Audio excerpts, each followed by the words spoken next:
"Get that rust bucket off my runway." Captain Jake "Thunder" Morrison's voice cut through the morning air at Nellis Air Force Base as he gestured dismissively at the weathered F-16 Fighting Falcon parked beside the gleaming row of modern F-35 Lightning II fighters. The 28-year-old hotshot pilot's perfectly pressed flight suit and aviator sunglasses reflected the Nevada sun as he blocked the path of Colonel Elena "Ghost" Vasquez, a 52-year-old veteran whose silver-streaked hair was pulled back in a regulation bun beneath her worn flight helmet. Elena's F-16, tail number 847, bore the scars of countless missions across 3 decades of service. Its faded gray paint showed patches where panels had been replaced, and the nose art depicted a spectral figure emerging from storm clouds, a design she'd painted herself after her first combat deployment. The aircraft systems, while upgraded over the years, still relied on analog gauges and switches that the younger pilots dismissed as museum pieces. What they didn't know was that this particular Fighting Falcon had logged over 8,000 flight hours across conflicts in Iraq, Afghanistan, and classified operations that would never appear in any official record. "Ma'am, with all due respect," Jake continued, his tone dripping with condescension as his squadron of elite pilots gathered behind him like a pack of wolves sensing weakness. "That antique belongs in the Air Force Museum, not on an active flight line. We're running precision training exercises here, not hosting air shows for vintage aircraft enthusiasts." His wingman, Lieutenant Viper Chun, snickered as he adjusted his state-of-the-art helmet-mounted display system, the kind of technology that cost more than most people's houses and gave pilots godlike situational awareness in the cockpit. The contrast between the 2 generations of aviators couldn't have been more stark. Jake's squadron represented the cutting edge of American air power, young, cocky, and equipped with the most advanced fighter aircraft ever built. Their F-35s boasted stealth capabilities, networked sensors, and artificial intelligence systems that could track dozens of targets simultaneously while remaining virtually invisible to enemy radar. These pilots had grown up with video games and computer simulations, transitioning seamlessly to cockpits that resembled spacecraft more than traditional aircraft. They viewed flying as a technological dance, where superior equipment and digital displays provided every advantage needed to dominate the skies. Elena, by contrast, belonged to a different era of aviation. She had learned to fly when pilots still relied on their instincts, when split-second decisions meant the difference between life and death, and when mechanical failures were solved through skill and experience rather than automated systems. Her F-16, though older, represented a philosophy of air combat that valued pilot expertise over technological supremacy. Every gauge, every switch, every control surface responded directly to her inputs without computer interpretation or digital filtering. She could feel the aircraft's heartbeat through the stick and rudder pedals, sensing changes in airflow and engine performance that newer pilots never experienced through their fly-by-wire systems. "That old bird doesn't even have modern avionics," Lieutenant Sarah Phoenix Rodriguez chimed in, her voice carrying the arrogance of someone who had never faced real combat. At 25, she was the youngest pilot in the squadron and arguably the most dismissive of older equipment and tactics. Her F-35's advanced targeting systems could lock onto multiple enemies simultaneously, while her stealth profile made her nearly invisible to conventional radar. How do you even navigate without GPS integration and heads-up targeting displays? Do you still use paper maps and a compass? The gathered pilots erupted in laughter, their voices echoing across the tarmac as maintenance crews and ground personnel began to take notice of the confrontation. Elena stood motionless, her weathered hands steady at her sides, but those who knew her well might have noticed the slight narrowing of her eyes, a warning sign that had preceded some of the most decisive moments in her distinguished career. Her flight suit, while clean and properly maintained, showed the wear of countless hours in the cockpit, and her boots bore the scuff marks of someone who had walked across dozens of air bases in multiple continents. Jake stepped closer, his shadow falling across Elena's smaller frame as he towered over her, with the physical presence of someone accustomed to intimidating others. "Look, Colonel, I know you probably had your day back when dinosaurs ruled the Earth, and pilots actually had to know how to fly," he said, his words calculated to humiliate her in front of the growing crowd. "But this is the modern Air Force. We've got artificial intelligence, networked battlespace awareness, and stealth technology that makes your flying museum completely obsolete. Maybe it's time to hang up the helmet and let the real pilots handle the serious work." The crowd of younger pilots nodded in agreement, their expressions ranging from amused to openly dismissive. They had heard stories about the old days, when pilots flew by the seat of their pants and relied on skill rather than technology. But to them, these tales seemed as relevant as stories about cavalry charges or musket warfare. They lived in an age where technology multiplied human capability, where a single pilot could accomplish missions that would have required entire squadrons just a generation earlier. Elena's F-16, despite its combat record and proven reliability, represented everything they had been taught to move beyond. "Besides," added Lieutenant Marcus Razor Thompson, the squadron's self-appointed comedian, "we wouldn't want you to get hurt trying to keep up with real fighter aircraft. Your F-16 probably has trouble breaking the sound barrier without falling apart and will be pulling G's that would turn your antique into spare parts." His comment drew another round of laughter from the group, each pilot trying to outdo the others with increasingly creative insults about Elena's aircraft and capabilities. What none of them knew was that Elena had been specifically assigned to Nellis not as a relic or ceremonial figure, but as part of a classified program evaluating the effectiveness of experienced pilots in legacy aircraft against modern threats. Her presence was the result of strategic analysis suggesting that while newer technology provided significant advantages, the human element, experience, intuition, and hard-won combat wisdom remained irreplaceable in certain scenarios. The Pentagon had quietly begun questioning whether the complete reliance on technology had created vulnerabilities that experienced pilots might exploit. Elena's service record, classified at the highest levels, included achievements that would have made her a legend if they could be made public. She had flown combat missions in 3 different conflicts, accumulated over 200 combat hours, and had never lost a wingman or failed to complete a mission. Her tactical innovations had been incorporated into training manuals, and her ability to adapt to changing combat conditions had saved lives on multiple occasions. The calcine ghost had been earned through her uncanny ability to appear where enemies least expected, using terrain and weather to mask her approach in ways that stealth technology couldn't replicate. But standing on the tarmac surrounded by dismissive young pilots, none of that history was visible. To them, she was simply an older woman clinging to outdated equipment, a symbol of a bygone era that had been surpassed by technological progress.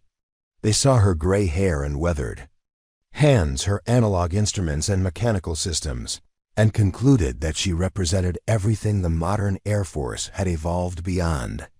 They couldn't imagine that her experience might offer advantages that their sophisticated systems couldn't provide, or that her understanding of air combat might reveal weaknesses in their technological dependence.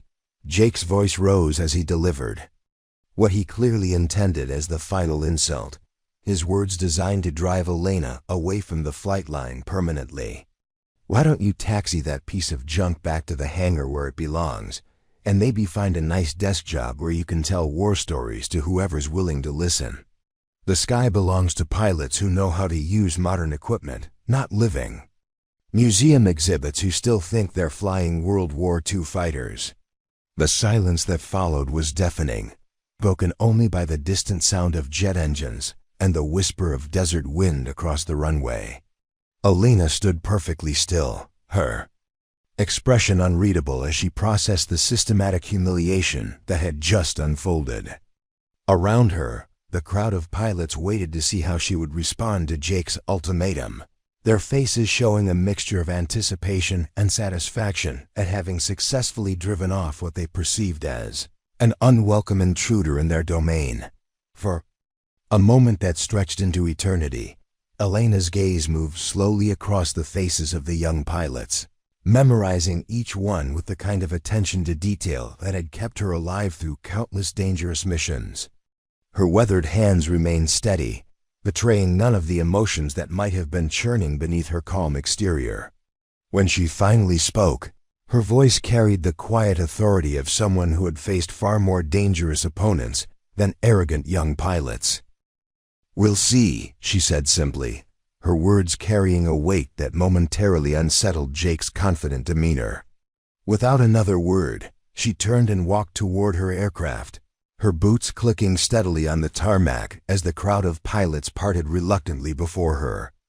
As she reached her F-16, she paused for just a moment, her hand resting on the worn metal of the fuselage, before climbing into the cockpit with the fluid grace of someone who had performed this action thousands of times before.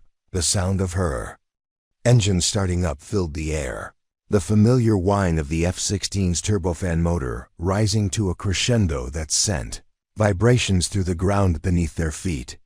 As Elena taxied toward the runway, Jake and his squadron exchanged glances that mixed triumph with unease, none of them quite able to shake the feeling that they had just made a mistake whose consequences they couldn't yet imagine.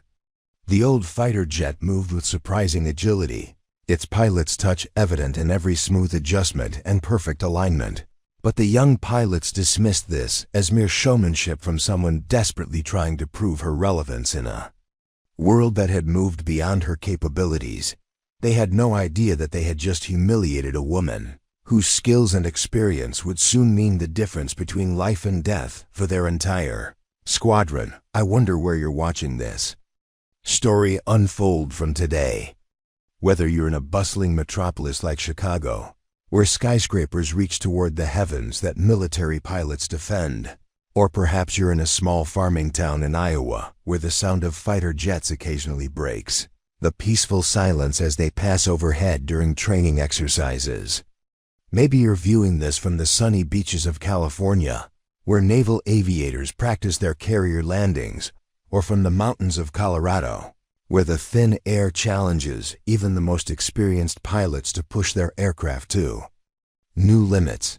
Wherever you find yourself right now, you've probably witnessed someone being completely underestimated because of their age, their equipment, or simply because they didn't fit the image of what others expected. Perhaps you've seen it in your own workplace, where a veteran employee with decades of experience gets overlooked for someone younger with flashier credentials. Or maybe you've watched it happen in sports, where an aging athlete gets written off by commentators and fans, who assume that time has dulled their competitive edge beyond recovery. You might have experienced it yourself, that moment when people looked at you and made assumptions based on what they could see on the surface, never bothering to dig deeper to understand what knowledge and wisdom lay beneath.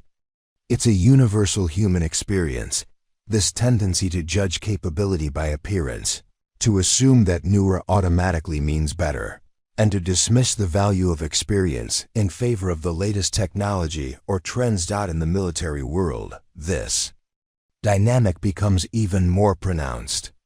The armed forces have always been institutions that balance respect for tradition with the necessity of staying ahead of technological advances.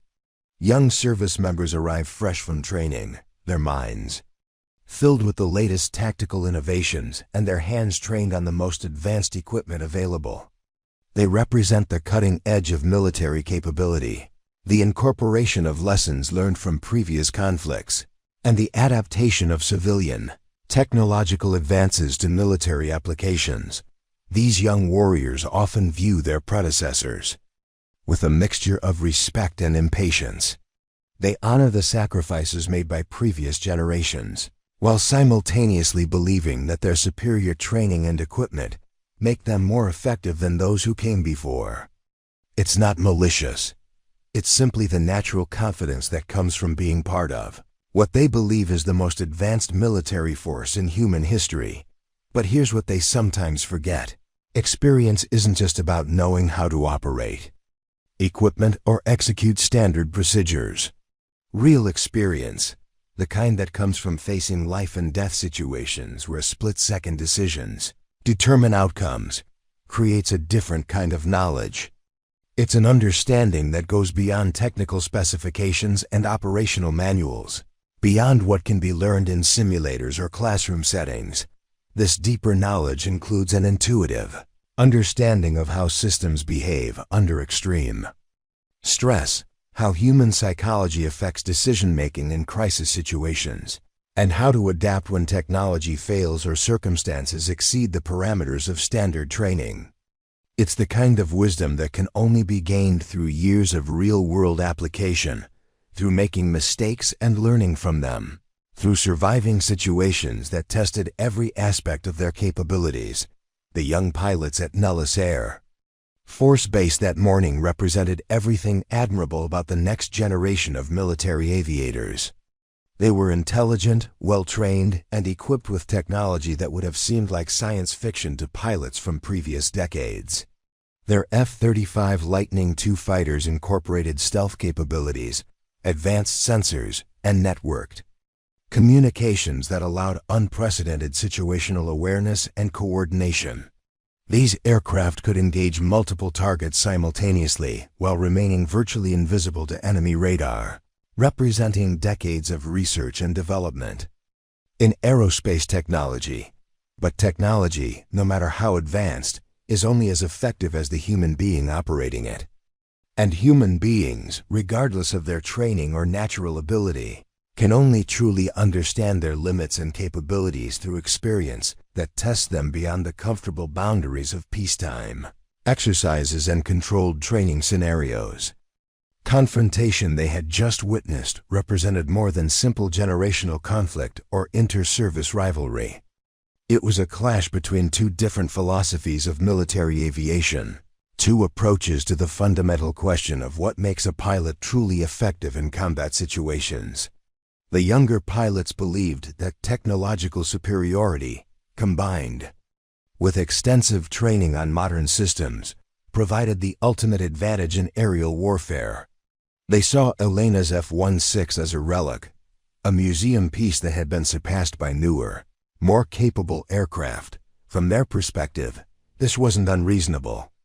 The F-35 could indeed accomplish missions that would have been impossible for earlier generation aircraft. Its stealth capabilities allowed it to penetrate enemy airspace undetected. Its advanced sensors could identify and track threats at ranges that F-16 pilots could only dream of.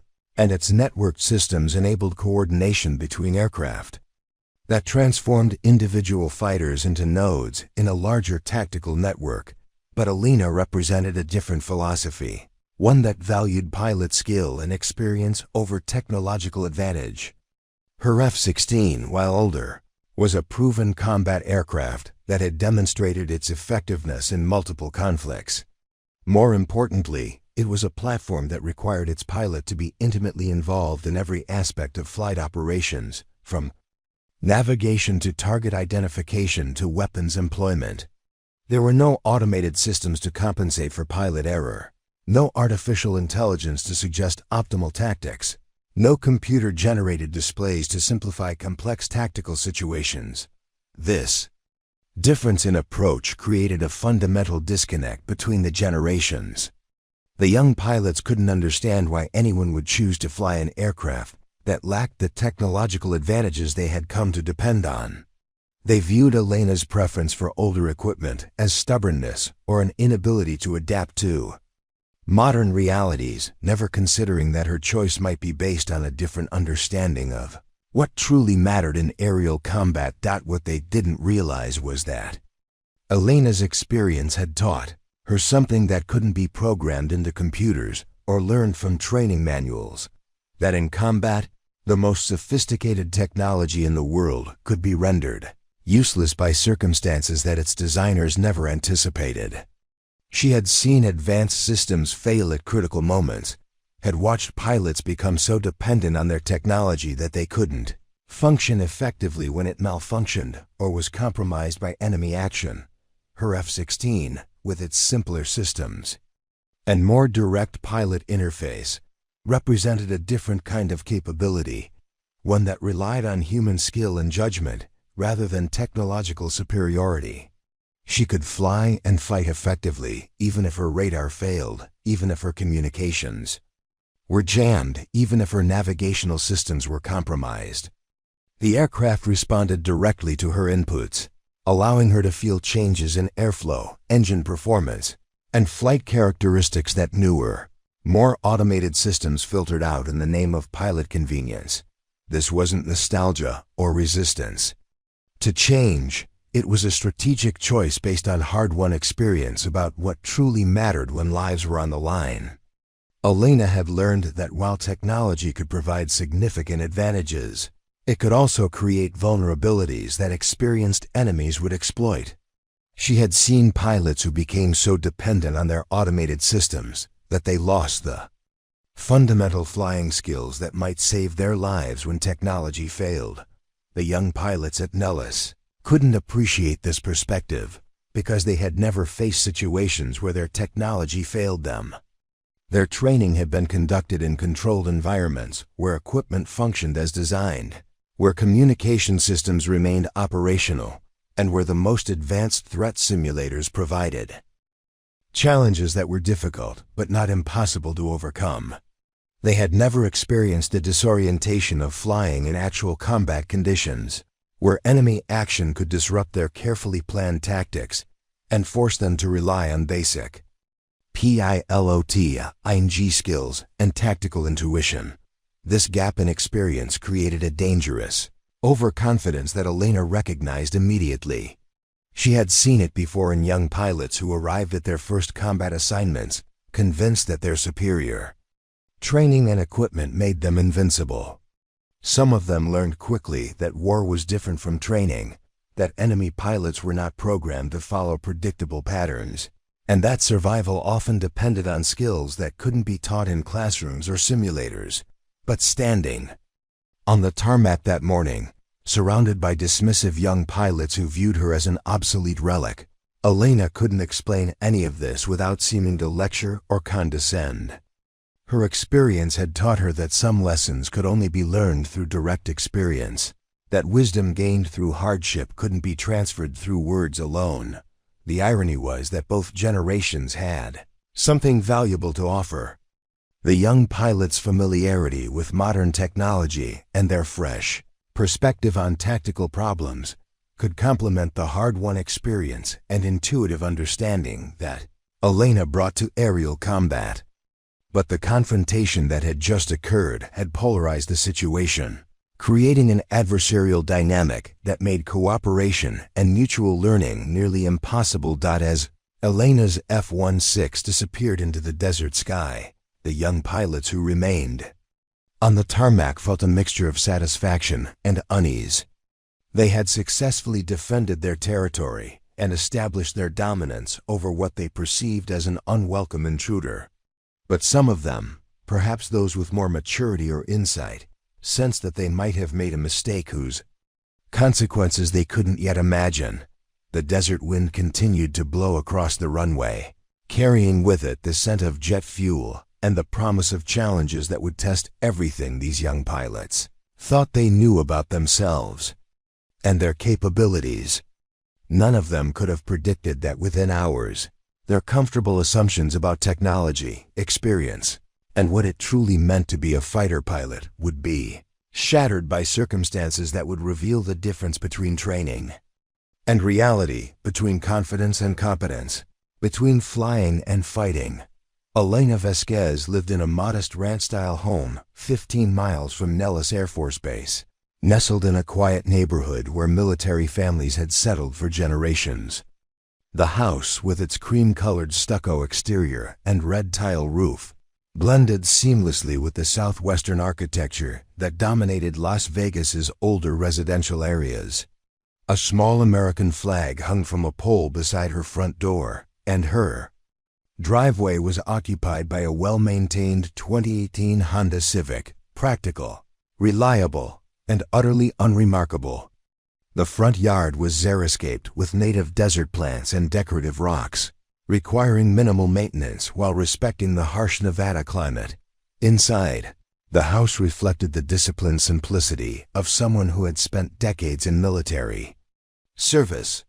The living room was furnished with comfortable but modest pieces: a brown leather sofa that had seen better days, a coffee table made from reclaimed wood, and a bookshelf filled with aviation texts, military histories, and technical manuals.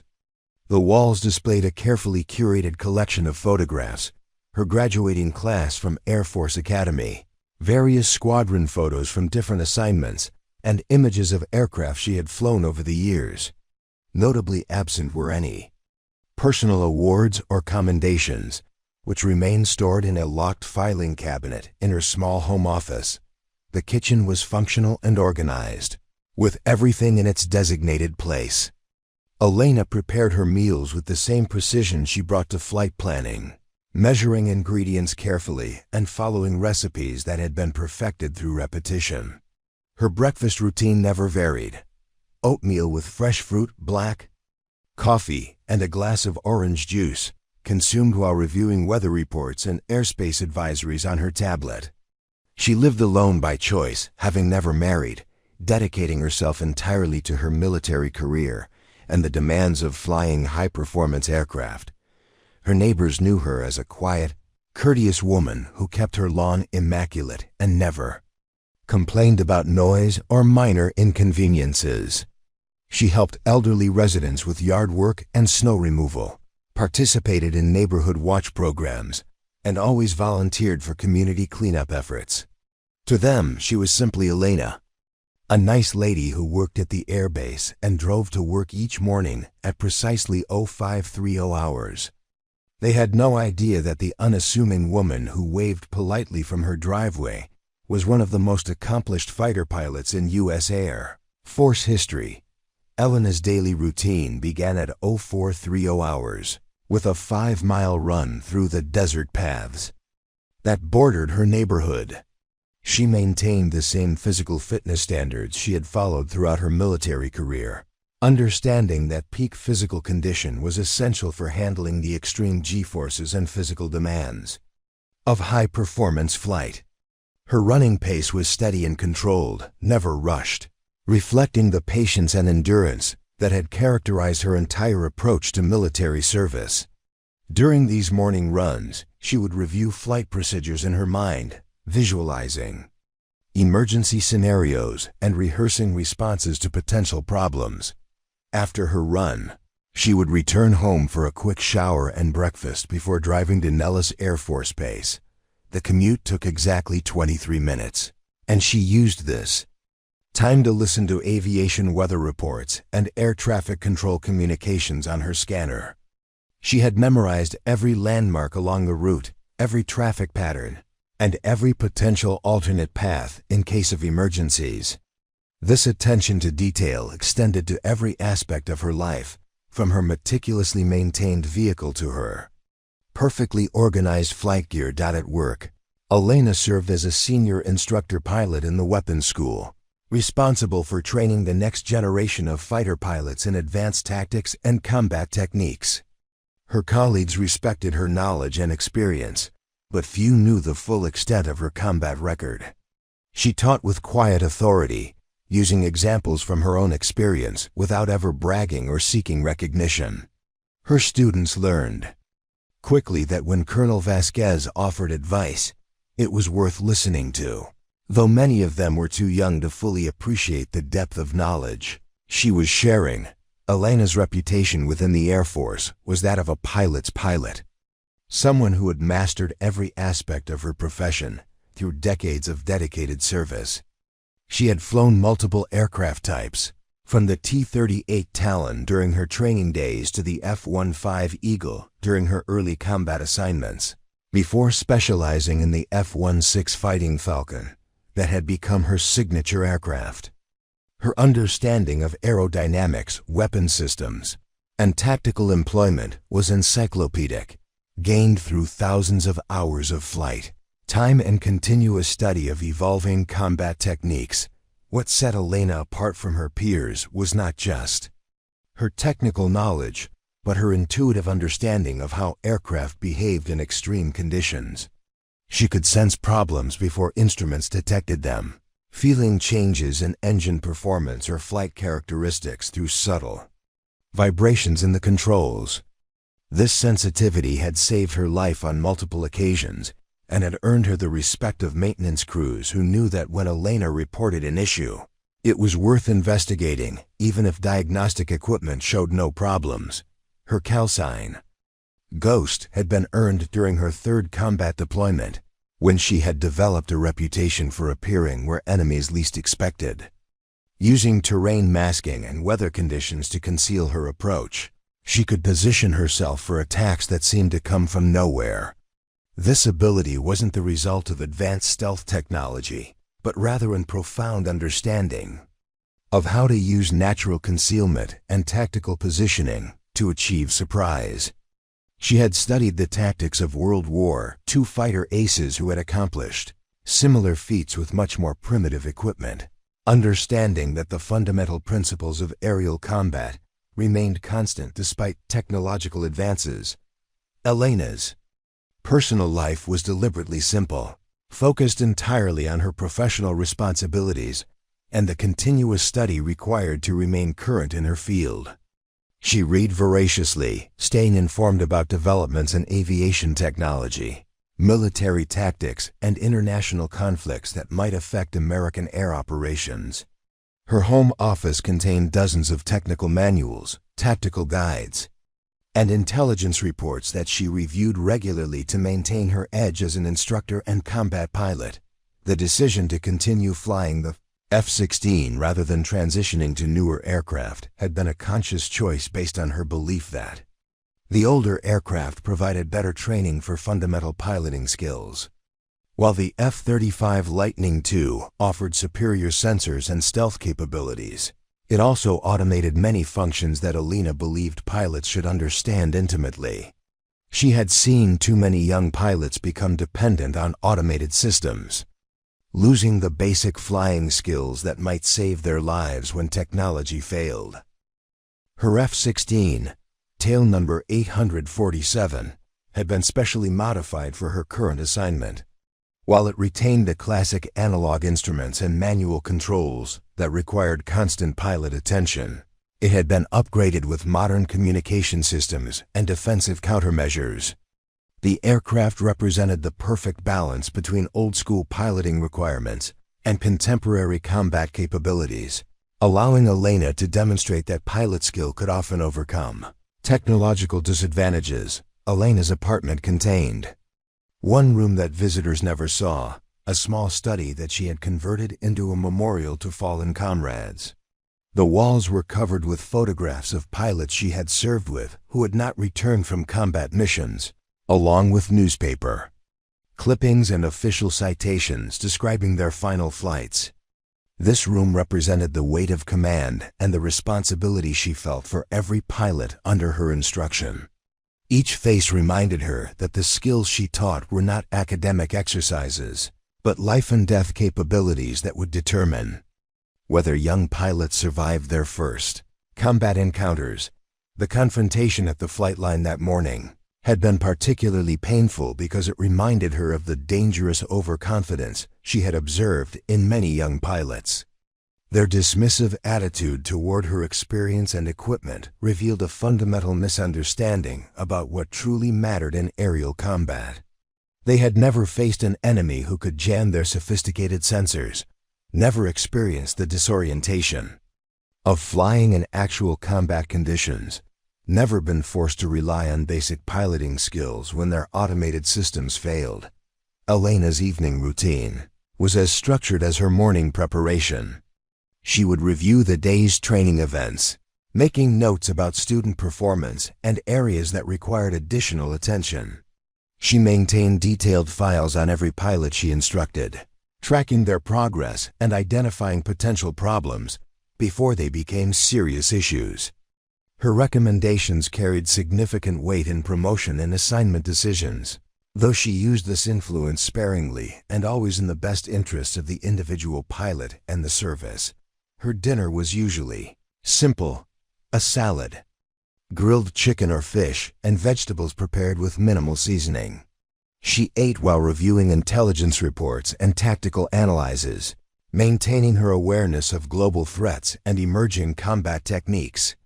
Elena understood that modern warfare evolved rapidly, and she was determined to ensure that her knowledge remained current.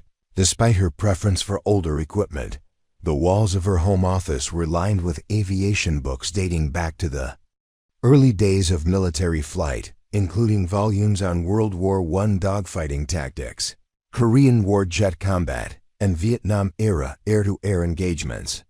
She had studied the experiences of every generation of fighter pilots, understanding that while technology changed, the fundamental principles of aerial combat remained constant. Her library included biographies of legendary pilots like Robin Olds, Chuck Yeager, and Jacqueline Cochran, along with technical analyses of famous air battles and tactical innovations. Elena's approach to flying was based on the understanding that aircraft were tools that extended human capability, not replacements for human judgment and skill. She had seen too many accidents caused by pilots who became overly dependent on automated systems, losing the fundamental flying skills that previous generations had considered essential. Her F-16, with its demanding flight characteristics and requirement for constant pilot attention, served as a perfect platform for teaching these basic skills to pilots who might otherwise never develop them. The mockery she had endured that morning was not new. She had faced similar attitudes throughout her career as one of the first women to fly combat aircraft. But the dismissive comments about her equipment and capabilities revealed a deeper problem within the modern Air Force, where technological superiority was often assumed to be more important than pilot skill and experience. Elena knew that this assumption was dangerous, and she was determined to prove that experience and fundamental flying skills remained as important as ever in modern aerial combat. Her commitment to excellence extended beyond her own flying to every aspect of her instructional duties. She had developed training scenarios that challenged pilots to rely on basic skills when their advanced systems were simulated as failed or compromised. These exercises were often unpopular with students who preferred to rely on their technological advantages, but Elena knew that the lessons learned in these challenging situations might someday save their lives when they faced real combat conditions. As she prepared for bed each night, Elena would spend a few minutes reviewing photographs of her father, who had served as a Marine Corps pilot in Vietnam. His example had inspired her to pursue a military career, and his letters from that conflict had taught her about the realities of aerial combat that could never be fully captured in training exercises or classroom instruction. She kept his flight wins on her nightstand, a reminder of the tradition of service and sacrifice that she continued to uphold. The young pilots who had confronted her that morning could never have imagined the depth of experience and knowledge that their target possessed.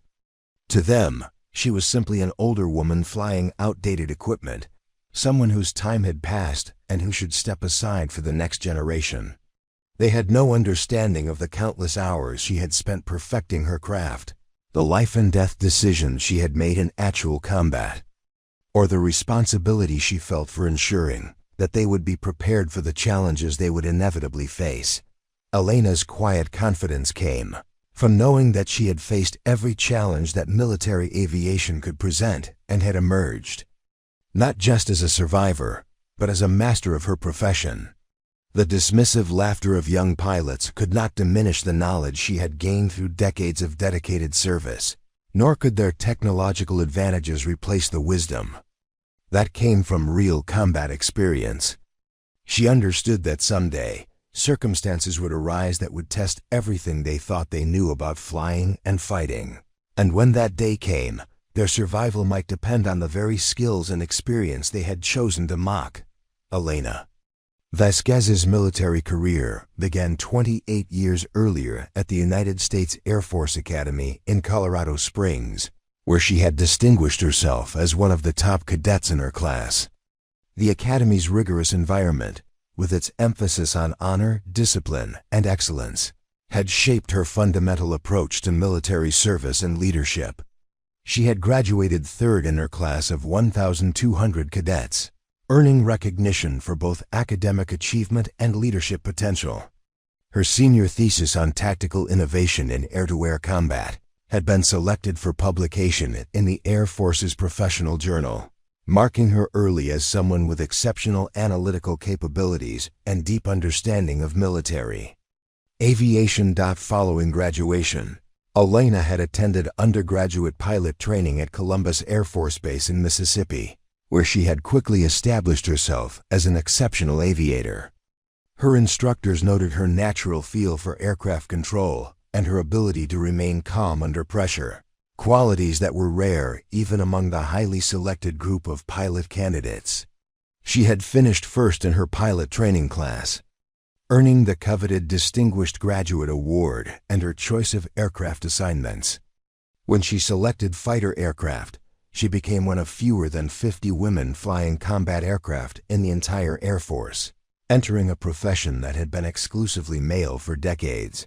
Her first operational assignment had been with the 56th Fighter Squadron at MacDill Air Force Base in Florida, flying the F-16 Fighting Falcon.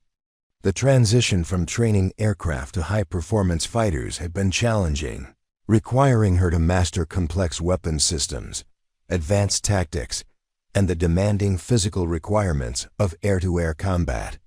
The F-16 was known as one of the most demanding fighters to fly, with extremely sensitive controls and flight characteristics that required constant attention and precise inputs. Lesser pilots could easily lose control of the aircraft, but Elena had adapted quickly, demonstrating the exceptional hand-eye coordination and spatial awareness that marked natural fighter pilots. During her early years, Elena had faced significant challenges as one of the first women in her squadron. Some of her male colleagues had questioned whether women possessed the physical and mental capabilities necessary for aerial combat, and she had been forced to prove herself repeatedly in training exercises and operational evaluations. She had responded to these challenges not with confrontation or complaint, but with exceptional performance that gradually earned the respect of even her most skeptical colleagues. Her flying skills, tactical knowledge, and unflappable composure under pressure had eventually silenced critics who had initially doubted her capabilities. Elena's first combat deployment came in 1999, when she was assigned to support NATO operations over Kosovo. Flying from Aviano Air Base in Italy, she had participated in Operation Allied Force, conducting precision strikes against Serbian military targets while facing sophisticated air defense systems and enemy fighters. Her squadron had been tasked with some of the most dangerous missions of the conflict, penetrating heavily defended airspace to destroy strategic targets that were critical to Serbian military operations. During her third week of combat operations, Elena had achieved her first air-to-air victory in circumstances that would become legendary within the fighter pilot community. While escorting a strike package targeting a Serbian ammunition depot, her flight had been intercepted by 4 MiG-29 Fulcrum fighters flown by experienced Serbian pilots. The engagement had occurred at low altitude over mountainous terrain, conditions that negated many of the technological advantages that American pilots typically enjoyed. Elena's flight leader had been shot down in the opening moments of the engagement, his aircraft destroyed by a well-placed missile shot that had exploited a momentary gap in his defensive maneuvering. With her wingman forced to break off the engagement due to mechanical problems, Elena had found herself alone against 3 enemy fighters in a situation that should have been hopeless. Instead of retreating, she had used the mountainous terrain to her advantage, employing tactics that harked back to World War II dogfighting techniques combined with modern weapons employment. The engagement had lasted 12 minutes, during which Elena had demonstrated flying skills and tactical awareness that exceeded anything her instructors had imagined possible. Using terrain masking and aggressive maneuvering that pushed her F-16 to its structural limits, she had systematically engaged and destroyed all 3 enemy aircraft. Her first victory had come from a head-on missile shot that required split-second timing and perfect aircraft control. The second had resulted from a high-deflection gunshot that demonstrated her exceptional marksmanship and understanding of weapons employment. The third enemy aircraft had been destroyed when its pilot, attempting to match Elena's aggressive maneuvering, had exceeded his aircraft's capabilities and crashed into a mountainside. The debriefing following this engagement had attracted attention from the highest levels of the Air Force. Elena's tactical approach had been analyzed and incorporated into training programs, and her gun camera footage had become required viewing for fighter pilot candidates. She had been awarded the Distinguished Flying Cross for her actions, though the classified nature of some aspects of the mission meant that the full story could never be made public. Elena's second combat deployment had taken her to Afghanistan in 2003, where she had flown close air support missions for ground forces engaged in counterinsurgency operations. This environment had presented different challenges, requiring her to operate in close proximity to friendly forces while engaging enemy positions that were often difficult to distinguish from civilian areas. The precision required for these missions had been extraordinary, with margin for error measured in meters rather than miles. During one particularly memorable mission, Elena had been providing air support for a special operations team that had been surrounded by Taliban fighters in a remote valley. Weather conditions had deteriorated rapidly, with cloud cover and precipitation making visual identification of targets extremely difficult. The ground team had been running low on ammunition and facing imminent overrun when Elena had arrived. On station. Working closely with the ground team's forward air controller, Elena had conducted a series of precision strikes, using her 20mm cannon that had broken the enemy assault and allowed the special operations team to evacuate to safety. The mission had required her to fly repeated low-level passes through difficult terrain, while maintaining constant communication with ground forces and precisely identifying targets that were dangerously close to friendly positions. Her performance had been flawless, and the special operations team had credited her with saving their lives. Elena's third and most significant combat deployment had been classified at the highest levels, involving operations that could not be acknowledged officially. She had been selected for a special program that employed experienced pilots in missions requiring exceptional skill and discretion. The details of these operations remained classified, but they had taken place in multiple theaters and had involved some of the most challenging flying conditions and sophisticated threats that American pilots had ever faced.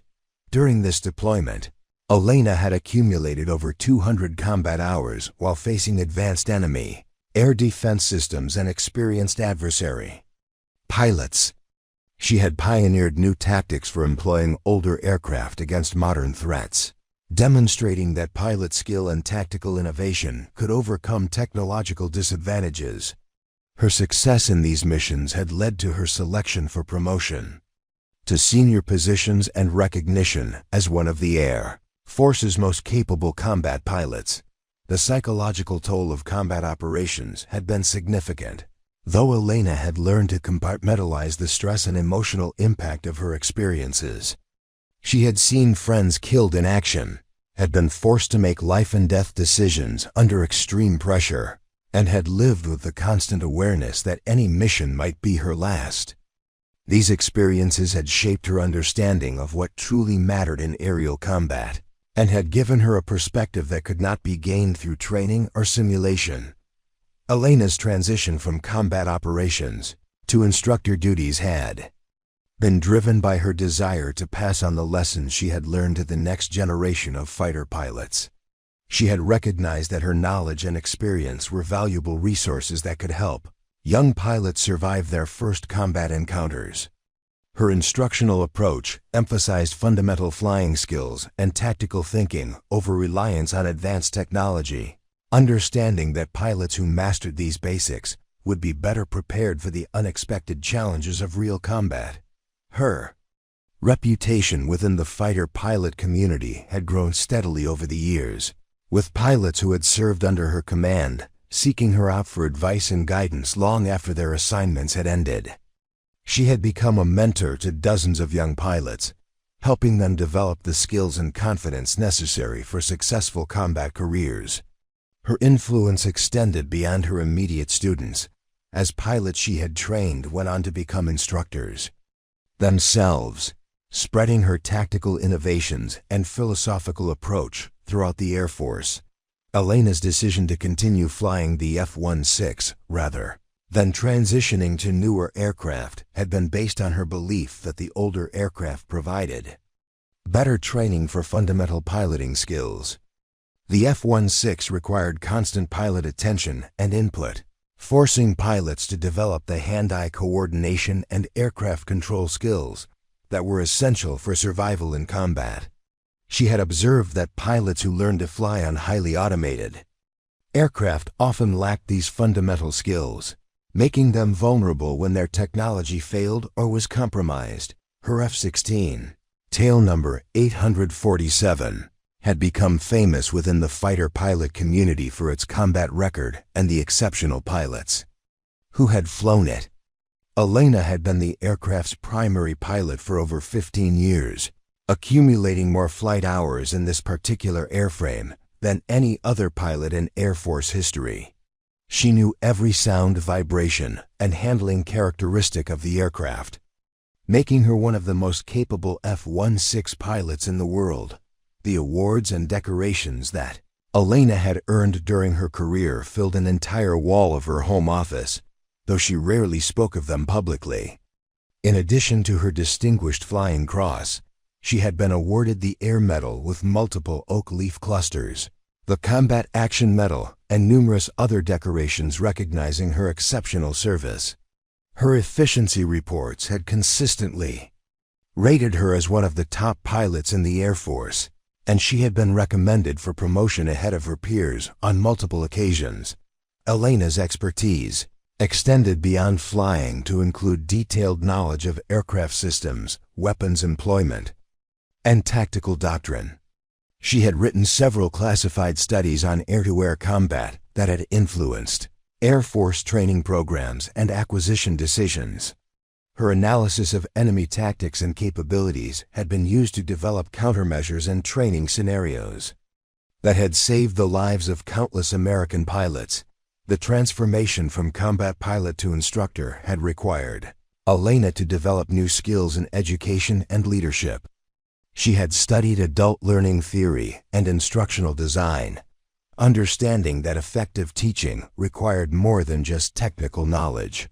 Her approach to instruction emphasized hands-on experience and practical application, using realistic scenarios that challenged students to think critically about tactical problems. Elena's influence on Air Force doctrine had been substantial, though much of her work remained classified. She had participated in the development of new tactics for employing fighter aircraft against emerging threats, and her recommendations had influenced the design requirements for future aircraft. Her understanding of how technological advantages could be countered by skilled opponents had made her a valuable advisor to senior leaders, responsible for force structure and capability development. The mockery she had endured from young pilots that morning had been particularly painful because it demonstrated their fundamental misunderstanding of what made a pilot truly effective in combat. They had focused on the age of her aircraft and the sophistication of their own equipment, never considering that her experience and hard-won knowledge might be more valuable than their technological advantages. Elena knew that someday they would face situations where their automated systems would fail them, and their survival would depend on the very skills and experience they had chosen to dismiss. Her commitment to excellence had never wavered throughout her career, even as she had watched the Air Force change around her. New generations of pilots had brought fresh perspectives and familiarity with advanced technology, but Elena had observed that they often lacked the fundamental understanding of aerial combat that had been gained through hard experience. Her role as an instructor had become increasingly important as she worked to bridge the gap between technological capability and practical knowledge. Elena's legacy within the fighter pilot community was already secure, though she continued to serve with the same dedication and professionalism that had characterized her entire career. The pilots she had trained and mentored had gone on to successful careers of their own, carrying forward the lessons and values she had instilled in them. Her influence would continue long after her retirement, as the tactical innovations and philosophical approaches she had developed became part of the Air Force's institutional knowledge. The young pilots who had confronted her that morning could never have imagined the depth of experience and knowledge they had dismissed so casually. Elena's quiet confidence came from knowing that she had faced every challenge that military aviation could present and had emerged not just as a survivor, but as a master of her profession whose expertise had been proven in the crucible of actual combat. The systematic campaign against Elena began the very next morning when she arrived at the squadron ready room to discover that her assigned parking spot had been accidentally reassigned to Lieutenant Rodriguez. The young pilot stood beside her gleaming F-35, arms crossed with a satisfied smirk as Elena was forced to park her F-16 in a remote corner of the flight line, far from the fuel trucks and maintenance facilities that would make her pre-flight preparations more difficult and time-consuming. "Sorry, Colonel," Jake Morrison called out with exaggerated politeness as Elena walked past carrying her flight gear. "Looks like there was a mix-up with the parking assignments. You know how these computer systems can be. Sometimes they just don't recognize older aircraft codes." His squadron erupted in laughter as Elena continued walking without acknowledging the comment, her face remaining impassive despite the obvious slight. The harassment escalated during the morning brief when Elena entered the conference room to find that her usual seat had been occupied by Lieutenant Chun, who looked up with feigned surprise and made an elaborate show of offering to move. "Oh, I'm sorry, ma'am. I didn't realize this was reserved seating. I guess I'm just used to sitting wherever there's space, like we do in the real Air Force." The comment drew snickers from the other pilots, who had clearly been briefed on the new dynamic that Jake was establishing. When Elena quietly took a seat in the back row, Jake stood up and addressed the room with theatrical concern. "Folks, I've been thinking about safety protocols, and I'm wondering if we should reconsider mixed-generation training exercises.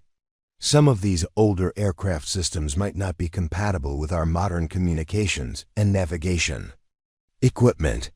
Wouldn't want any unfortunate incidents due to technological incompatibilities." He paused meaningfully, allowing his words to sink in before continuing. "Maybe we should stick to aircraft from the same decade for formation flying." The briefing officer, a major who clearly felt uncomfortable with the undercurrents in the room, attempted to redirect the conversation to the day's training objectives. But Jake wasn't finished establishing his dominance. "Actually, sir, I have a question about emergency procedures. If one of our aircraft experiences a systems failure, would an older aircraft without modern avionics be able to provide effective assistance? I mean, if they can't even see our data link information or communicate on our frequencies, how would they know what kind of help we need?" The question was technically legitimate, but everyone in the room understood its real purpose. Elena remained silent, taking notes on her kneeboard as if the conversation had nothing to do with her. Her refusal to engage only seemed to encourage Jake's performance, as he interpreted her silence as an admission of inadequacy rather than the professional restraint it actually represented. Following the briefing, Elena discovered that her access card had been temporarily suspended due to a routine security review.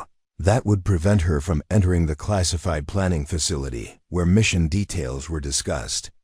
The security officer, a young airman who clearly felt uncomfortable with the situation, explained that the suspension had been requested by Squadron leadership for administrative reasons and should be resolved within a few days. "Don't worry about it, Colonel," Jake said, overhearing the conversation. "These kinds of security issues happen all the time when people's clearances haven't been updated for current systems. I'm sure it's just a matter of bringing your credentials up to modern standards." The implication was clear. Elena's security clearance, like her aircraft, was outdated and incompatible with current operations. The pattern of exclusion extended to the flight schedule, where Elena found herself consistently assigned to solo training flights, while the younger pilots were scheduled for complex, multi-aircraft exercises. When she questioned the assignments, the scheduling officer explained that her aircraft's limited interoperability made it unsuitable for joint operations with the F-35 Squadron.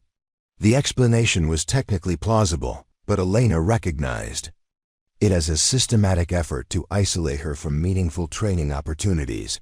During one particularly elaborate exercise, designed to test air-to-air combat tactics, Elena was assigned to play the role of a legacy threat, essentially a target for the younger pilots to practice against.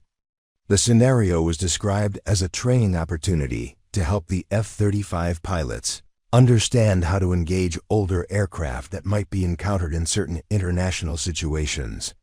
The role reversal was deliberate and humiliating, transforming Elena from instructor to target practice.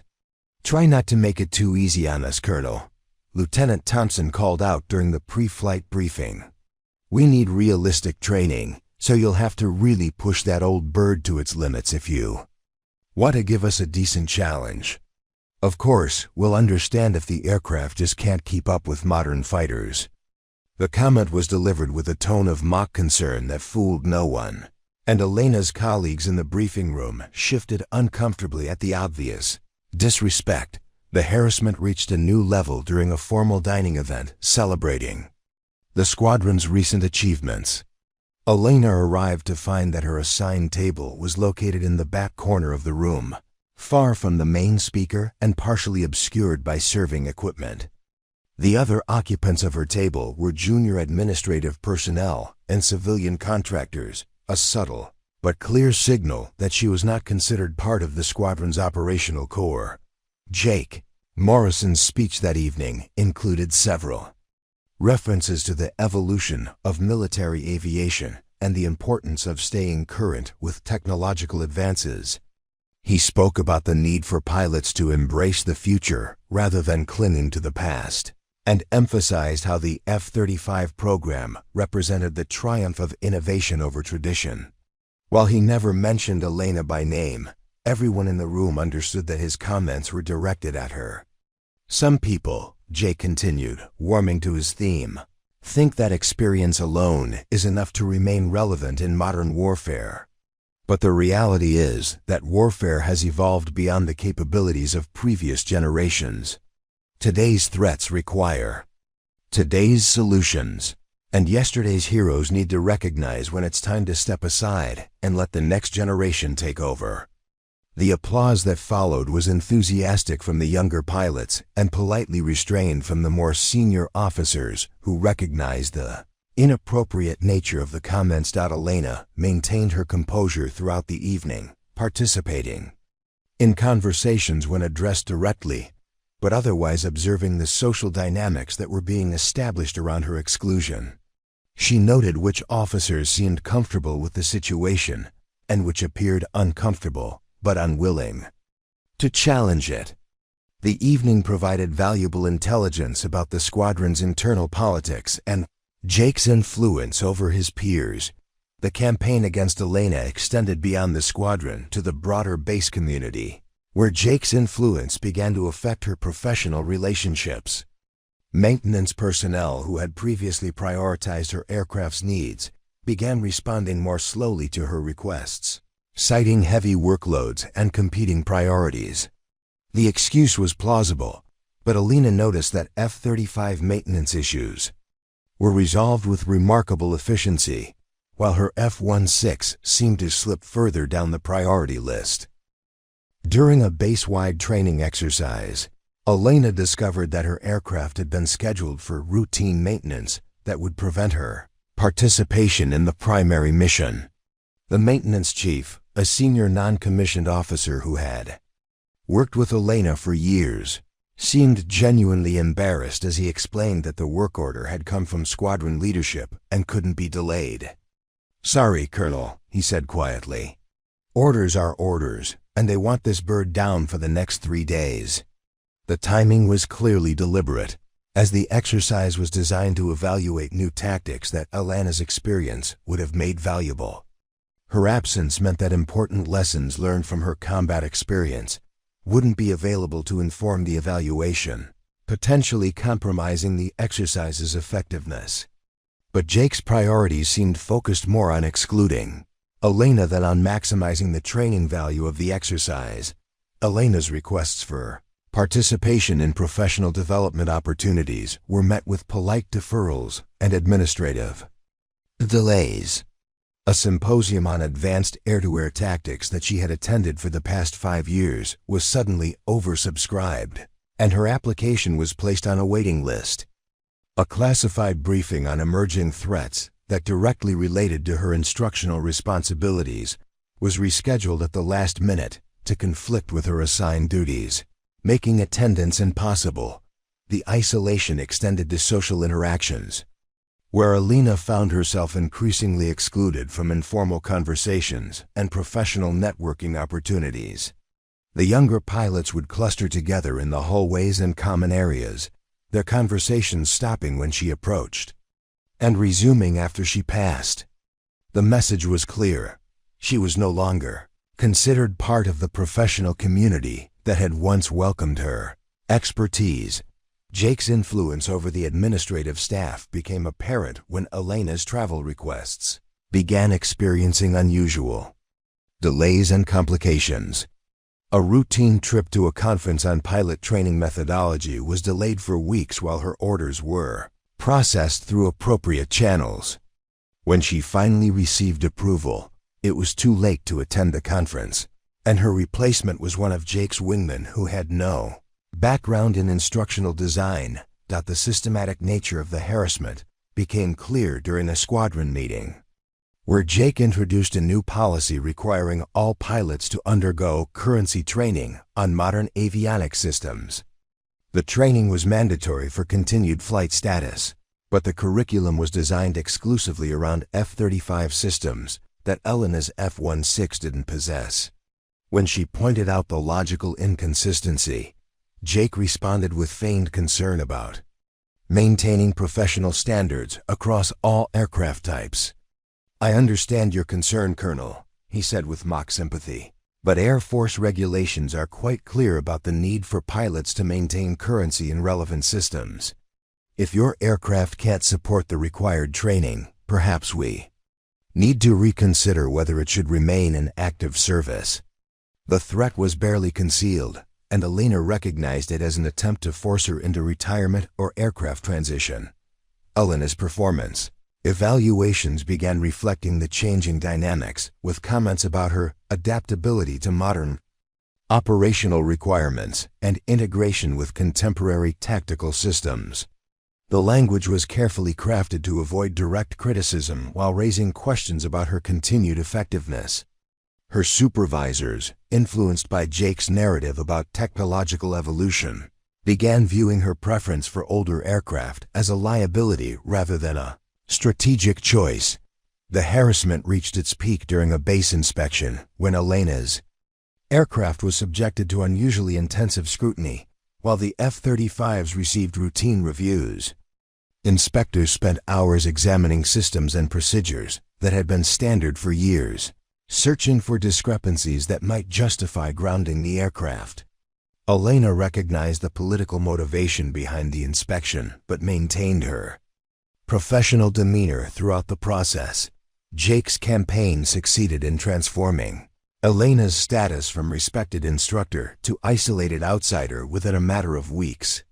The squadron's culture shifted to accommodate his narrative about technological supremacy and generational change, with Elena serving as a convenient symbol of outdated thinking that needed to be discarded. Her colleagues, faced with choosing between supporting her or maintaining their own positions within the squadron's new hierarchy, largely chose the path of least resistance. The psychological impact of the systematic exclusion was significant, though Elena's military training helped. Her maintained focus on her professional responsibilities. She continued to prepare for her assigned missions with the same attention to detail that had characterized her entire career, understanding that any mistake would be magnified and used as evidence of her declining capabilities. The pressure to perform flawlessly while being denied adequate resources and support created a situation designed to ensure her failure. Elena's isolation was complete when she arrived at the squadron one morning to find that her nameplate had been removed from the duty roster and replaced with a notation indicating aircraft unavailable for operational tasking. The change had been made without notification or explanation, effectively removing her from active flight status while maintaining the pretense of administrative procedure. Jake's victory seemed complete. He had successfully marginalized the one person whose experience and expertise posed a challenge to his authority and worldview. Elena's response to the systematic harassment revealed the depth of her professional character. Rather than confronting her tormentors directly or filing formal complaints that would likely be dismissed, she focused on maintaining her own standards and preparing for opportunities that might arise to demonstrate her continued value. Her years of combat experience had taught her that patience and preparation were often more effective than immediate confrontation, and she applied these lessons to her current situation with the same strategic thinking that had made her successful. In aerial combat, the stage was set for a confrontation that would test everything. Jake Morrison and his squadron thought they knew about modern warfare and the relative value of technology versus experience. The opportunity for vindication arrived on a sweltering Thursday afternoon when the base's alert klaxon shattered the routine calm of Nellis Air Force Base. Elena had been in the squadron-ready room, reviewing technical manuals while the younger pilots conducted their daily ritual of dismissive commentary, when the piercing wail of the emergency alert system brought all conversation to an immediate halt. The sound was unmistakable, a real-world scramble order that transformed the casual atmosphere into one of urgent professionalism. Within seconds, the base's speaker system crackled to life with the voice of the command center controller, his words carrying the crisp authority of someone managing a genuine crisis. All available fighter aircraft, immediate scramble.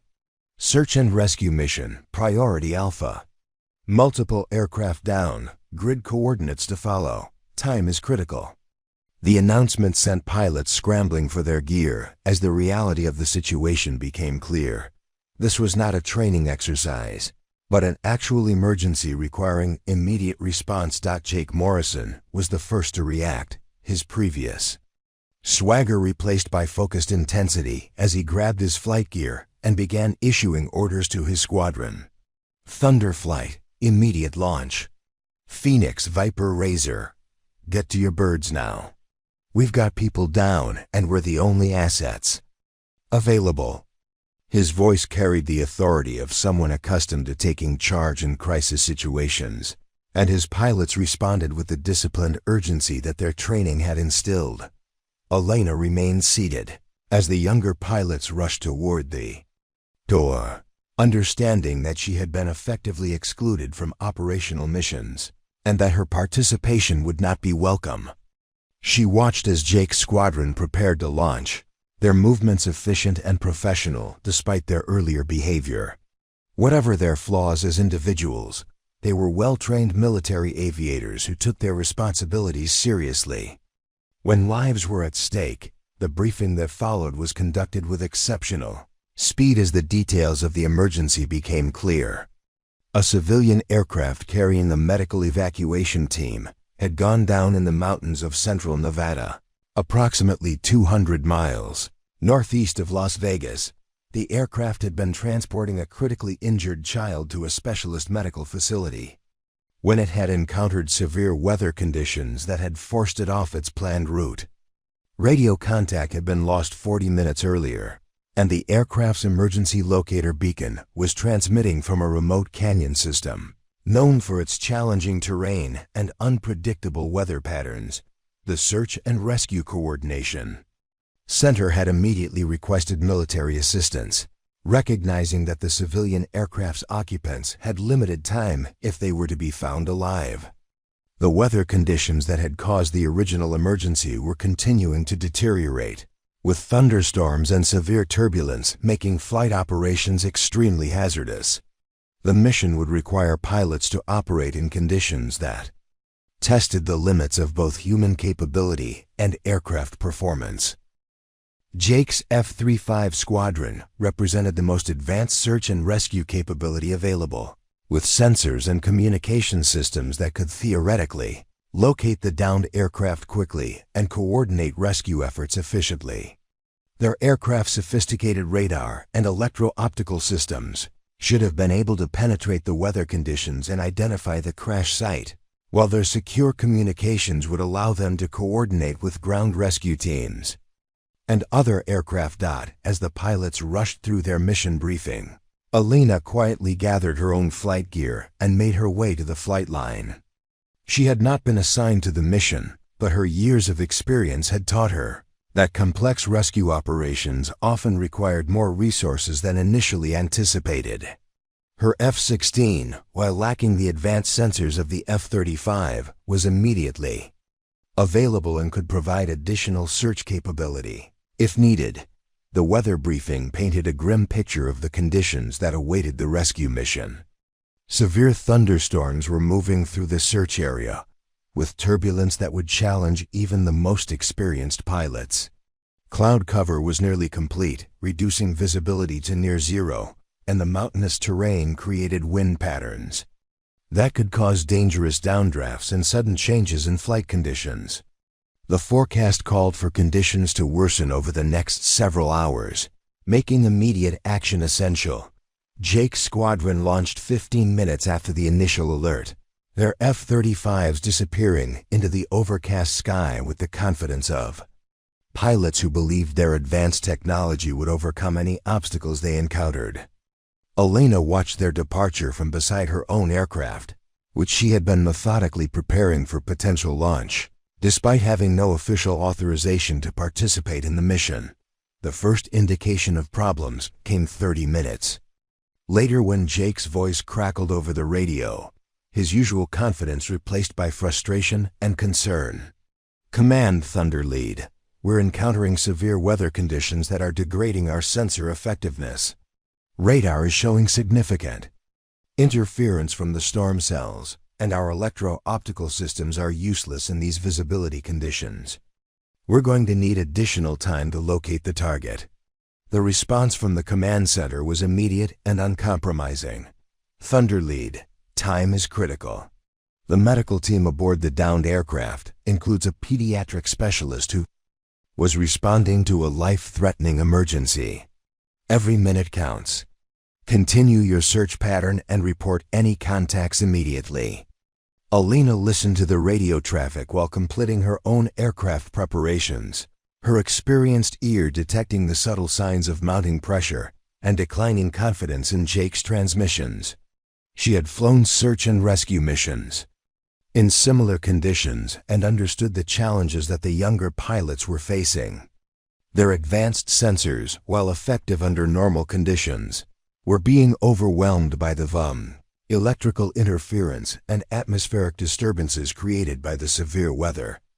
20 minutes later, Jake's frustration became more apparent as he reported continued negative results. "Command, Thunder Lead. We've completed our assigned search pattern without contact. The weather conditions are beyond our operational parameters, and we're approaching our fuel limits. Request permission to return to base and refuel before continuing the search." The pause that followed Jake's transmission was pregnant with implication. Elena understood that the command center was facing a terrible choice: allow the most advanced aircraft available to return to base while precious time was lost, or risk the lives of the rescue pilots by forcing them to continue operating in conditions that exceeded their capabilities. It was at this moment that Elena made her decision, keying her radio and breaking the silence that had surrounded her exclusion from the mission. "Command, go 747. I'm prepared to launch immediately and continue the search while Thunder Flight refuels. My aircraft is mission ready, and I have extensive experience in similar weather conditions." The response from the command center reflected the desperation of the situation. "Ghost 747, you are cleared for immediate launch. Proceed to the search area and maintain contact with Thunder Lead for coordination. Time is critical." Elena's engine start and taxi procedures were executed with the fluid precision of someone who had performed these actions thousands of times under every conceivable condition. Her F-16 responded to her inputs with the familiar feel of an aircraft that had been perfectly maintained and lovingly cared for. As she lifted off from Nellis and headed toward the search area, Elena felt the calm focus that had characterized her most challenging missions settling over her like a familiar cloak. The flight to the search area took 25 minutes, during which Elena monitored the radio traffic between Jake's squadron and the command center. The younger pilots were reporting continued difficulties with their sensor systems and expressing increasing concern about the deteriorating weather conditions. Their voices carried the tension of aviators who were discovering that their technological advantages were being negated by environmental factors they had never encountered in training. Elena's approach to the search area was markedly different from that of the F-35 squadron. Rather than relying primarily on electronic sensors, she used her eyes and her understanding of terrain and weather patterns to guide her search. She flew lower and slower than the younger pilots, accepting the increased risk of terrain collision in exchange for better visual observation capability. Her experience in similar conditions had taught her that human perception, properly trained and applied, could often detect things that electronic systems missed. The weather conditions were indeed severe, with turbulence that threw Elena's aircraft around like a toy and visibility that dropped to near zero within the storm cells. But Elena's years of experience in challenging flying conditions had prepared her for exactly this type of environment.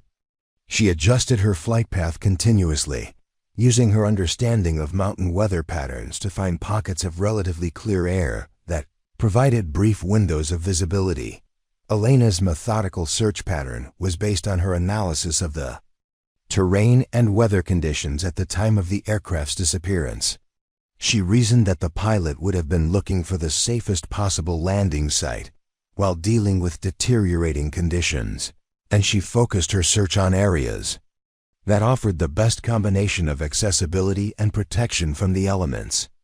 Her approach was fundamentally different from the systematic grid pattern that the F-35 pilots had been flying, based instead on tactical thinking and situational awareness. The breakthrough came 40 minutes into Elena's search when she spotted a flash of reflected light from a canyon that the other aircraft had passed over multiple times.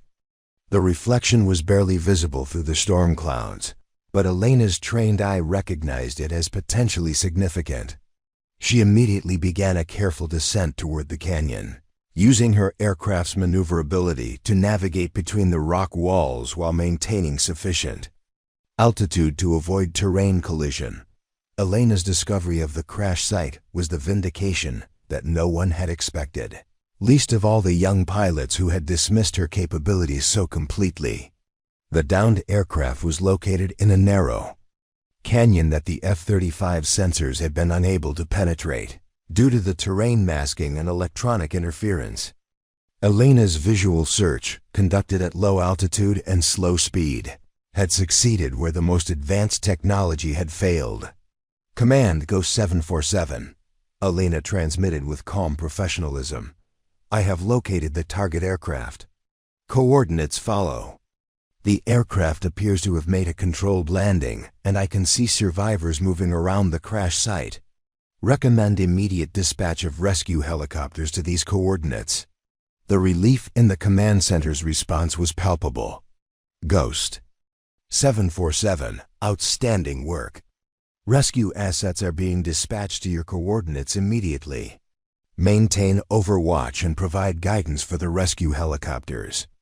Elena's vindication was complete when Jake's squadron returned to the search area after refueling, their advanced sensors now able to confirm what her eyes had found. The rescue operation proceeded smoothly, with Elena providing crucial guidance for the helicopter crews navigating the challenging terrain. All occupants of the downed aircraft were successfully recovered, including the critically injured child who was transported to definitive medical care.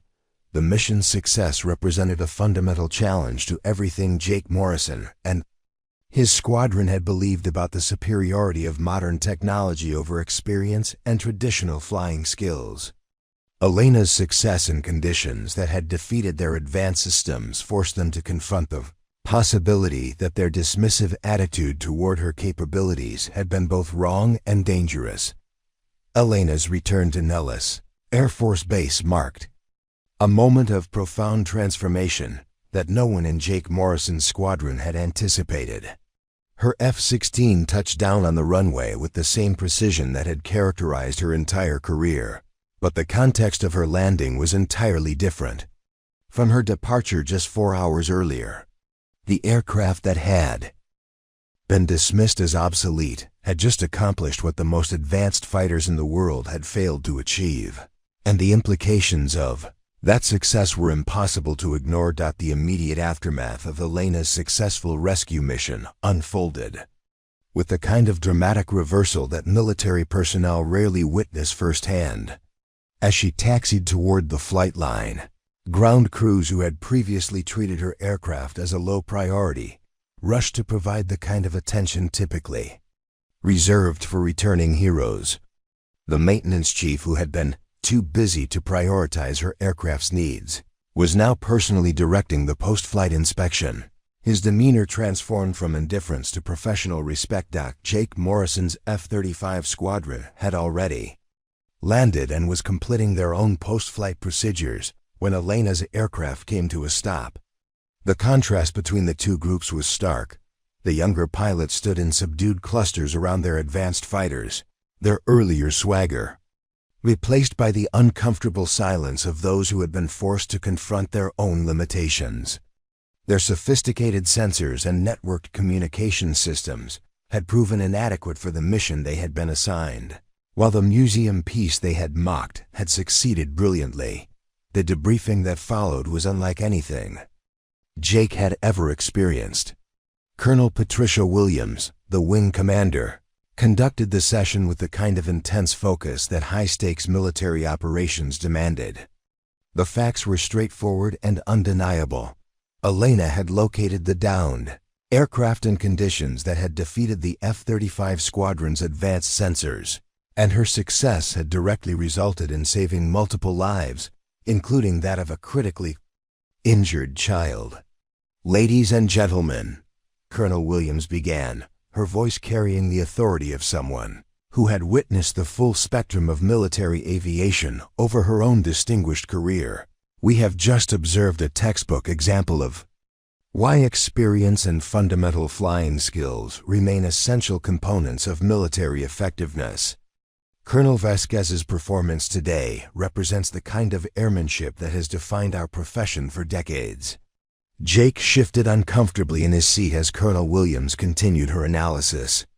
"The weather conditions that degraded your electronic systems were exactly the kind of environmental challenges that experienced pilots learn to overcome through situational awareness and tactical thinking. Colonel Vasquez's success was not accidental. It was the result of applying hard-won knowledge to solve a problem that technology alone could not address." The wing commander's words carried particular weight because she had flown combat missions herself and understood the difference between theoretical knowledge and practical application. Her analysis of the mission was clinical and professional, but the implications were clear. The younger pilots had failed where experience and skill had succeeded. The technological superiority they had relied upon had proven insufficient. When faced with real-world conditions that exceeded the parameters of their training, Elena's own debrief was conducted with the kind of respectful attention that Jake had never seen directed toward her before. Officers who had previously dismissed her contributions now hung on her every word as she described her search methodology and decision-making process. Her explanation of how she had used terrain analysis and weather patterns to guide her search revealed a level of tactical thinking that impressed even the most senior officers present. The key was understanding that the pilot of the downed aircraft would have been looking for the safest possible landing site while dealing with deteriorating conditions. Elena explained with characteristic understatement. By analyzing the terrain and weather patterns, I was able to focus my search on areas that offered the best combination of accessibility and protection. It was simply a matter of thinking like a pilot in distress rather than relying on systematic search patterns. The simplicity of Elena's explanation belied the complexity of the skills she had employed. Her ability to analyze terrain, weather, and pilot psychology simultaneously, while flying in extremely challenging conditions, represented the kind of integrated thinking that could not be programmed into computers or learned from textbooks. It was the product of decades of experience in similar situations, refined through countless hours of actual flight operations. Jake's squadron sat in stunned silence as Elena's briefing continued, each detail reinforcing the magnitude of their failure to appreciate her capabilities. The woman they had dismissed as an outdated relic had just demonstrated skills that their advanced training had not prepared them to match. Their confidence in technological superiority had been shattered by the reality of what experienced pilots could accomplish with seemingly inferior equipment. The transformation in attitude toward Elena was immediate and dramatic. Officers who had previously avoided her company now sought her out for professional discussions. The base commander, who had been pressured to consider Elena's retirement, instead began exploring ways to expand her role in training and operations. The narrative that Jake had carefully constructed about technological evolution and generational change had been completely undermined by 4 hours of actual operations. Elena's aircraft, which had been scheduled for routine maintenance that would have prevented its participation in the rescue mission, was now being examined by teams of engineers and test pilots who wanted to understand how an older aircraft had succeeded, where newer ones had failed. The maintenance records were scrutinized for insights into the reliability and effectiveness of simpler systems, and Elena's modifications and preferences were documented for potential application to other aircraft. The psychological impact on Jake Morrison was profound and immediate. The confident young pilot who had dominated squadron dynamics through force of personality and technological superiority found himself confronting the reality that his assumptions about warfare and aviation had been fundamentally flawed. The woman he had systematically humiliated had just demonstrated capabilities that exceeded his own, and the implications of that demonstration were impossible to ignore. Jake's wingmen, who had eagerly participated in the campaign against Elena, now found themselves questioning their own judgment and professional competence. The easy camaraderie that had characterized their relationship was replaced by an uncomfortable awareness that they had revealed themselves to be something less than the elite pilots they had believed themselves to be. Their advanced training and sophisticated equipment had proven inadequate for a mission that required the kind of fundamental skills they had dismissed as obsolete. The rescue operation's success had broader implications that extended beyond the immediate squadron dynamics. The Air Force's emphasis on technological solutions to tactical problems was being quietly questioned by senior leaders who recognized that Elena's success represented something important about the balance between human capability and machine performance. The incident would eventually influence training programs and aircraft acquisition decisions. Though those changes would take years to fully implement, Elena's vindication was complete when the rescued medical team arrived at the base to personally thank her for her role in their survival. The pediatric specialist whose life had been saved by Elena's intervention spoke with obvious emotion about the debt she owed to the pilot who had refused to give up when others had failed. The critically injured child who had been the original patient was recovering successfully, and the entire medical team credited Elena's persistence and skill with making that recovery possible. The media attention that followed the rescue operation focused national attention on the role of experience and human judgment in military operations. Elena's success became a symbol of the enduring value of skilled professionals who could adapt to changing circumstances and overcome technological limitations through expertise and determination. The story resonated with a public that had grown skeptical of over-reliance on technology and automation in critical situations. Jake Morrison's position within the squadron hierarchy was irreversibly altered by the events of that day. His authority had been based on the assumption that he represented the pinnacle of military aviation capability, but Elena's success had revealed the limitations of that assumption. The pilots who had followed his lead in mocking Elena now questioned his judgment and leadership, recognizing that his arrogance had blinded him to valuable expertise that could have benefited the entire squadron. The transformation of Squadron culture that followed Elena's vindication was swift and comprehensive. The dismissive attitude toward older aircraft and experienced pilots was replaced by a newfound respect for the knowledge and skills that came from actual combat experience. Elena's role within the squadron evolved from that of an unwelcome outsider to a respected mentor whose insights were actively sought by pilots. Eager to learn from her expertise, Elena's response to her vindication was characteristically professional and understated. She had never sought confrontation or recognition, only the opportunity to contribute her skills to the mission of her unit. The dramatic reversal of her status within the squadron was satisfying, but her focus remained on the broader goal of ensuring that the next generation of pilots would be prepared for the challenges they would inevitably face in their own careers. The rescue mission had proven that experience, skill, and tactical thinking remained essential components of military effectiveness, even in an age of advanced technology.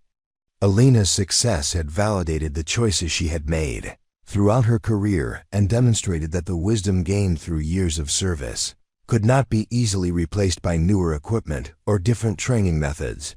The transformation of Jake Morrison began the morning after Elena's successful rescue mission, when he found himself standing alone beside his F-35 Lightning II, staring at the aircraft that had failed him when it mattered most.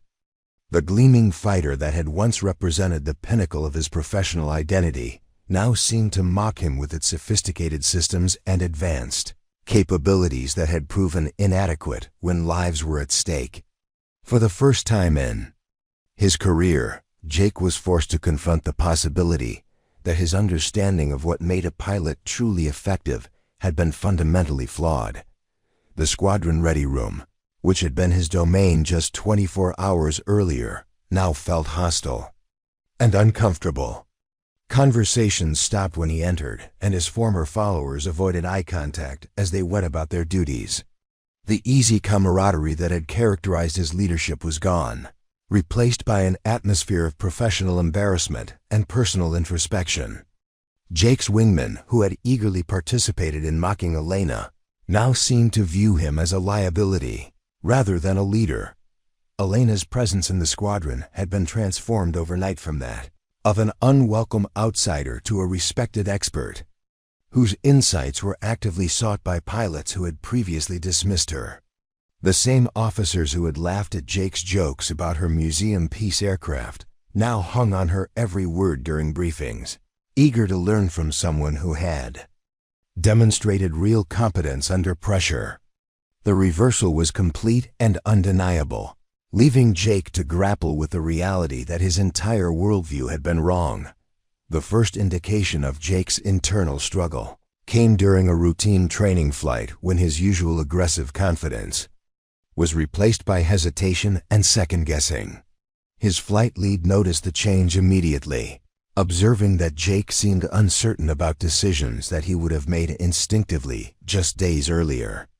The pilot who had once dominated training exercises through sheer force of personality and technological advantage now seemed lost when faced with scenarios that required the kind of fundamental judgment that Elena had demonstrated. Jake's performance decline was not lost on his squadron commander, who called him into a private meeting to discuss what had become obvious to everyone in the unit. Colonel Sarah Martinez was a seasoned officer who had watched promising young pilots struggle with various challenges throughout her career. But Jake's situation was unique because it stemmed from a fundamental misunderstanding of what military aviation demanded from its practitioners. "Jake," Colonel Martinez began, her tone mixing concern with professional authority, "we need to talk about what happened during the rescue operation and how it's affecting your performance. Your confidence has been shaken, and that's understandable. But I need to know that you can work through this and return to the standard we expect from our pilots." Jake's response revealed the depth of his internal conflict. "Ma'am, I've been thinking about everything I thought I knew about flying and fighting, and I'm not sure I understand anything anymore. I built my entire career on the assumption that newer technology and advanced systems made pilots like Colonel Vasquez obsolete, but she accomplished something that I couldn't even attempt. How do I reconcile that with everything I've been taught?" Colonel Martinez recognized the opportunity that Jake's crisis presented. Rather than simply addressing his performance issues, she saw a chance to help him develop into a more complete pilot by learning from his mistakes. "Jake, the best pilots I've known have all had moments when they realized their limitations and used that knowledge to become better. You have a choice. You can let this experience destroy your confidence, or you can use it to understand what you've been missing." The conversation that followed was unlike any Jake had experienced in his military career. Colonel Martinez explained that Elena's success had not been accidental, but rather the result of skills and knowledge that could be learned and applied by any pilot willing to put in the effort. She suggested that Jake approach Elena directly and ask for her guidance in developing the fundamental flying skills that his high-tech training had not emphasized. Jake's initial reaction was resistance, his pride rebelling against the idea of seeking help from someone he had publicly humiliated. But as the days passed and his performance continued to decline, he began to understand that his career was at a crossroads. He could either swallow his pride and learn from Elena, or he could continue on his current path and risk being removed from flight status entirely. The first step in Jake's transformation required him to acknowledge his mistakes and take responsibility for his behavior. This was perhaps the most difficult aspect of his journey, as it meant admitting that he had been wrong not just about Elena's capabilities, but about his own understanding of what made a pilot effective. The young man who had built his identity around technological superiority had to come to terms with the fact that his foundation had been built on sand. Jake's approach to Elena was awkward and uncertain, a stark contrast to his previous swagger and confidence. He found her in the squadron planning room, reviewing weather data and flight charts with the kind of methodical attention to detail that he had once dismissed as old-fashioned. Standing in the doorway, he struggled to find the words that would begin his transformation from antagonist to student. "Colonel Vasquez," he said, his voice lacking its usual authority, "I wonder if I could speak with you privately. I owe you an apology, and I need to ask for your help." The words came out in a rush, as if he feared that hesitation would make them impossible to speak. Elena looked up from her charts, her expression revealing nothing of what she might be thinking. She had dealt with hostile young pilots before, but Jake's situation was unique because of the public nature of his campaign against her and the dramatic reversal that had followed. Her response would set the tone for whatever relationship might develop between them. "Of course, Captain Morrison," she said simply, gesturing to a chair across from her desk. "What's on your mind?" Jake's confession was halting and painful, as he attempted to explain behavior that he now recognized as unprofessional and destructive. He acknowledged his role in creating a hostile environment and admitted that his assumptions about Elena's capabilities had been completely wrong. More importantly, he expressed a genuine desire to learn from her expertise and develop the skills that he had dismissed as obsolete. Elena's response was characteristically professional and focused on the future rather than dwelling on past grievances. "Jake, everyone makes mistakes in their career. The important thing is learning from them and becoming a better pilot. If you're serious about improving your capabilities, I'm willing to help you develop the skills that might have made a difference." During the rescue operation, the training relationship that developed between Elena and Jake was unlike anything either had experienced before. Elena's approach was systematic and demanding, focusing on the fundamental skills that Jake's high-tech training had not emphasized. She began with basic aircraft handling exercises that forced him to rely on his own perception and judgment rather than automated systems. Jake's initial frustration with Elena's training methods was intense as he struggled to perform tasks that seemed elementary compared to the complex operations he was accustomed to. Flying with minimal electronic assistance required him to develop new levels of situational awareness and aircraft control that his previous training had not demanded. The exercises were humbling, revealing gaps in his fundamental knowledge that his technological advantages had previously masked. Elena's patience with Jake's learning process was remarkable, given the treatment she had received from him. She understood that transforming a pilot's approach to flying was a gradual process that required time and practice. Her instructional methods emphasized understanding over memorization, requiring Jake to think through problems rather than simply following procedures. The breakthrough in Jake's development came during a simulated emergency exercise where Elena disabled his aircraft's electronic systems and forced him to rely on basic flying skills to complete the mission. Initially, Jake struggled with the unfamiliar situation, but gradually he began to understand what Elena had been trying to teach him. Flying without electronic assistance required him to use his senses and judgment in ways that his previous training had not developed. Jake's transformation was noticed by other members of the squadron, who observed his newfound humility and dedication to improving his skills. The arrogant young pilot who had dominated squadron dynamics through force of personality was being replaced by someone who approached flying with the kind of serious professionalism that Elena had always demonstrated. Elena's influence on Jake extended beyond technical flying skills to include broader lessons about leadership and professional responsibility. She helped him understand that true leadership came not from dominating others, but from setting an example of excellence and helping others develop their own capabilities. Jake began to see that his previous approach to leadership had been destructive and counterproductive. The relationship between Elena and Jake gradually evolved from instructor and student to professional colleagues who could learn from each other.